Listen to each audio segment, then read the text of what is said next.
We've done derivatives. Now it's time for some integrals. Let's do this. So it is the opposite, right? Whenever you take a derivative, then you go backwards with it to get the integral. When we're looking at integration, we want to look for patterns. That's our goal with inverse trig, is patterns, patterns, patterns. So I have the square root of a squared minus x squared. So instead of just a 1 in there, we are looking at this and how do I want to say this? So instead of it just a 1, you can have anything in there for that a value, but it's still just a number. All right. So if I have the number first, the variable in the back, which one was that? Sine. Good for you. Inverse sine of x over a plus c. All right. If I have the derivative with respect to x of a squared plus x squared, which one has the plus? Tangent. Now with tangent, you get 1 over a in front here of the inverse tangent, x over a plus c. Sine is the only one that doesn't have this 1 over a in front, because if you do the big long proof, which I wasn't going to, but I'd be happy to. If you ever want to come to my office and do this, I just wasn't going to do it for our notes. But if you do the proof, the a always cancels out every single time, because you can do the proof in order to show that. For tangent and secant, as we will see, it doesn't. But I'd be happy to go through that proof with you, because in my opinion, that's super fun. So I have dx over x in front, and then my variable is first minus my a squared.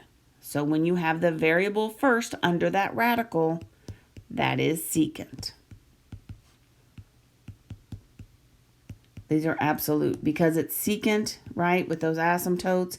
So you have to absolute those plus c. All right. Okay. And we don't have cosine, cotangent, or cosecant, because those are just the opposite of.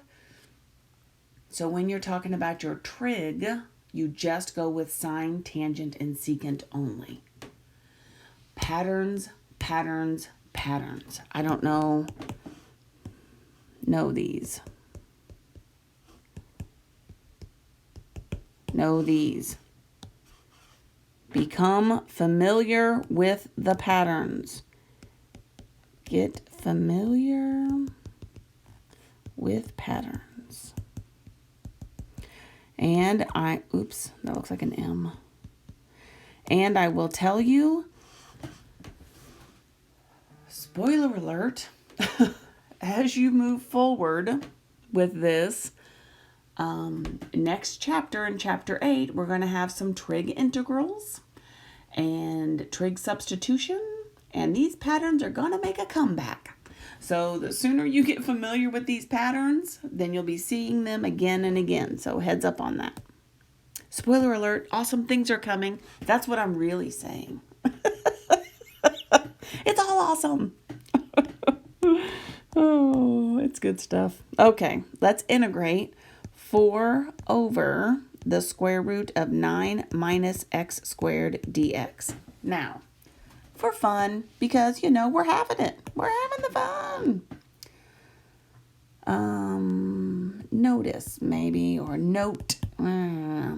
If I were to look at this, and I have 4x over the square root of 9 minus x squared dx. Old Blackie right here.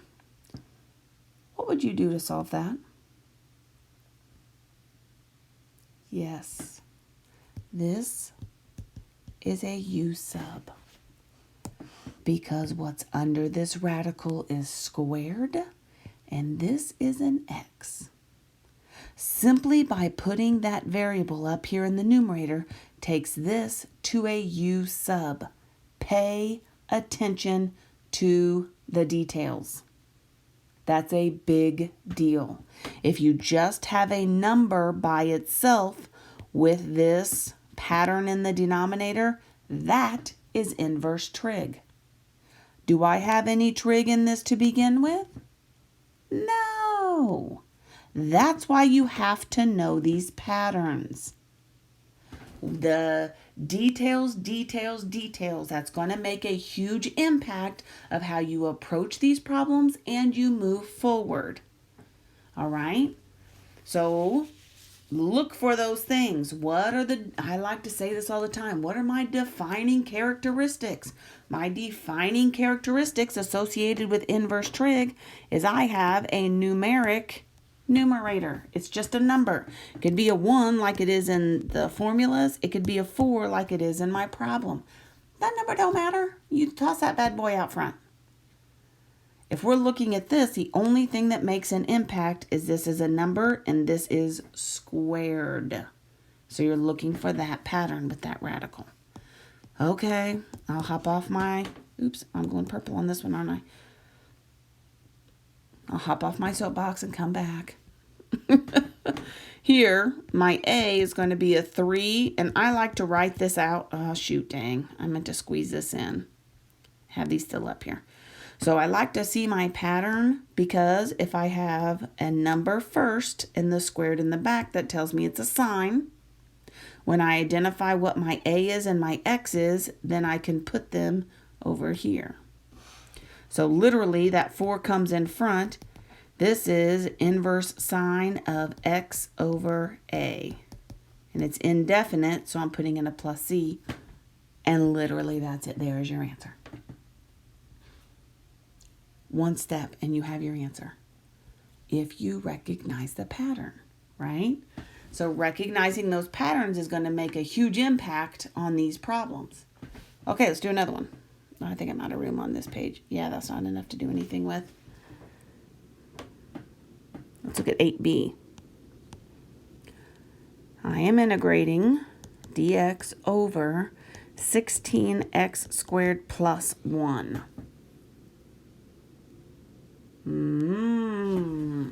Right? What's this pattern? Tangent. It's a plus sign that we're looking at in here. And that's the only one that has it. There's no radical. It's just a plus sign. So I'm going to write our tangent formula over here just because it's on the other page, and I'm going to flip back and forth. X over A, that's an X, contrary to what it looks like. X over A plus C. Okay. Identify your X, identify your A. My X is a 4X. Do you see that? Because it's X squared, and this one has that coefficient. My A is a 1, because 1 squared is 1. Now, when you have, I want to shortcut this, all right? How do I want to say this? Reverse chain rule. If I have a variable that I'm putting in here, all right, this is going to be 1 over A, so I've got 1 over 1, because that's my A is that 1. And then I'm going to put just a little bit of space in here because I'm going to, well, no, we can just do this. Inverse tangent of 4x over 1 plus c. If I were to take this derivative, that would be a chain rule situation, right? Okay, I would have to multiply by 4 to take a derivative, but I'm taking an antiderivative. Remember how we talked about doing those, shortcuts? So because this is an antiderivative, I'm going to put a 1/4 in front. And that's the shortcut way to do it. So your final answer here is going to be 1/4 inverse tangent of 4x plus c. All right. Okay, now let me show you. This is what I expect you to do, but let me show you what it would look like if we did it the full way. So I'm going to squeeze this up down here again, and I'm going to take the integral here of dx over 1 plus this 16x squared. Wait, did I write that backwards? I did. It's commutative, right? 16x squared plus 1. Sorry about that. Okay. So what if I look at this and I say, okay, I can pull this off because I know this is my pattern. Dx over, this is 4x squared plus 1. If I make my u a 4x, du is going to be a 4 dx. So I've got a 1/4 du is equal to dx, and then plug in what we know. 1/4 goes in front, and I've got du over u squared plus 1. And so then this would be this 1/4, and I've got inverse tangent. Well, it's over a again, right? So this will be 1 over a, inverse tangent here of u over a, because that's my input value, and then plug in what we know. 1/4 inverse tangent of 4x over 1, so I'm not going to write that, and you come up with the same thing. You could do all of that work, but because this is inverse tangent and sine works the same way whenever I'm looking at this, because I have this inverse tangent, you could say, okay, well, I've got this x here. I'm just going to reverse chain and pull that off, because remember, anytime your du and your dx end up being the same with that u sub, then you can just pull that off. Okay. All right. All right. Okay, I've got one more here for you.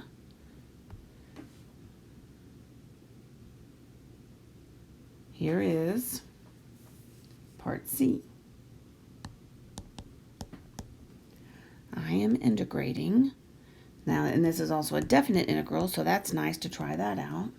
And then I've got dx over x square roots of 4x squared minus 25. All right, so which one is this? Secant. Nice job. Oh, wait. Let's just write out secant over here. So my integral is going to equal 1 over a inverse secant of x over a plus c, right? Okay. Oh, I should make it absolute value. I just noticed that. You guys are probably hollering at me because you're so good. Okay, now here's the deal with secant. When it comes to shortcuts and all of that, because there's this extra x out front, and that's the other tip off at secant, right? The variable is first, and I have this extra x out front. If I just have this as a straight up x squared right here, then it's not a big deal. But because with secant I have this extra x up front, I really need to do a u sub. Where's my different color here? So I'm going to make my u a 2x, right? Because this is the same thing as 2x squared. That's that inside function, which means that my du is going to be a 2 dx, but with that extra one there, I've got this 1/2 du is equal to dx.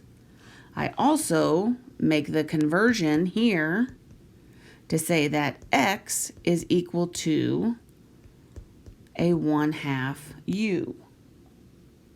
So because x is equal to a 1/2 u, I have this additional x to take care of. My 2x here, right, is that one. And then I've got my dx that I'm subbing out here. And that is the issue. Because of this extra x right here, you have to account for that extra x. And that's why you can't just do the reverse chain rule. That's what I'm trying to spit out. Now I've got my bounds, so I'm going to have to fix my bounds, but let's plug in everything we know right now.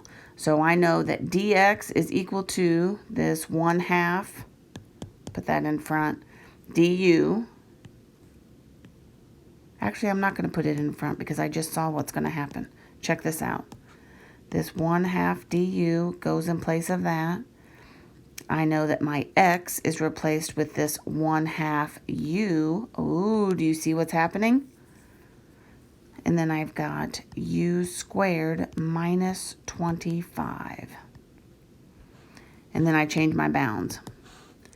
At x is equal to 5, I'm plugging my 5 in here. At x is equal to 5, u is equal to 10. At x is equal to 5 over the square root of 3, when I plug that in, u is equal to 10 over the square root of 3 because I'm just multiplying it by 2. So this is really 10 and 10 over the square root of 3. The 1/2s cancel. That's awesome.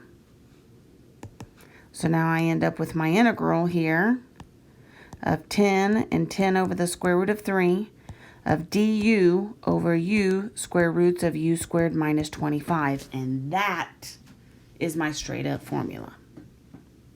Right? So there's my trig. The x is equal to u in this instance, and my a is equal to 5. So I've got 1 over 5 inverse secant of u over 5. And because I changed my bounds, which you should do, change those bounds for definite integrals. I'm going to keep harping on that. Change those bounds. Then you just plug that in. You never go back to x at this point. You just keep it like that and just plug these in. Leave that 1/5 in front just because I don't want to mess with it. Inverse secant of 10 over 5 minus inverse secant of 10 over the square root of 3 over 5. Okay, so this is the same thing as the inverse secant here of 2. So remember, secant is the reciprocal identity of cosine. So I want to say, where is cosine 1/2? That's up here at pi over 6, right? So this is pi over 6 minus, and if I have this set up, this is the same thing as 5 goes into 10 2 times, and then this is 2 over the square root of 3 is what we actually have here. So 2 over the square root of 3, 2 over the square root of 3, and then I look and say, oh, where is that reciprocal? Oh, guess what? It's down here at pi over 3, where I have the square root of 3 over 2, 1/2. It's cosine, it's cosine, so I know that it's the reciprocal of that, and that's where I get pi over 3. And you just clean it up. Get my common denominator. This is 2 pi's over 6. So I've really got 1/5 times pi over 6, which is pi over 30. And that's our final answer. Okay, so let me squeeze this in. Because of secant having this additional x out front, you have to account for that with your u substitution. All right, okay. I'm going to back up one. Over here with tangent, because I don't have that additional x out front, I can just use the chain rule. That reverse chain rule, same thing with sine, because I don't have that extra x out front. If you have something other than just an x here, you can do that reverse chain and shortcut right through that. But because of secant has that extra x, you can't do that. Okay, very cool.